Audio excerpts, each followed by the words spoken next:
একটি পথ দুর্ঘটনার খবরের দিকে নজর রাখছি। ঘাটালে বাস দুর্ঘটনা, নিয়ন্ত্রণ হারিয়ে রাস্তার পাশে খাদে পড়ে গেল বাস। যে ছবি দেখছেন, ঘাটালে বাস দুর্ঘটনা, নিয়ন্ত্রণ হারিয়ে রাস্তার পাশে খাদে পড়ে গেল বাস। বাস দুর্ঘটনায় আহত হয়েছেন বেশ কয়েকজন। সুকান্ত আমাদের প্রতিনিধি রয়েছে। কি পরিস্থিতি এই মুহূর্তে, যারা আহত হয়েছেন কেমন রয়েছেন, কি জানা যাচ্ছে সুকান্ত?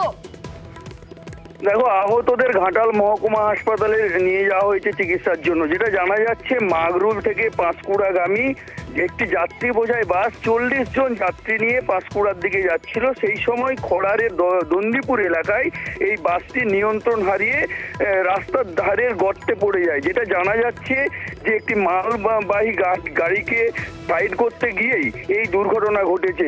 এক কথায় অল্পের জন্য বড়সড় দুর্ঘটনার হাত থেকে রক্ষা পেল যাত্রীদের প্রাণ। এখনো পর্যন্ত প্রায় 7 জনের ঘাটাল মহকুমা হাসপাতালে চিকিৎসা চলছে। ধন্যবাদ।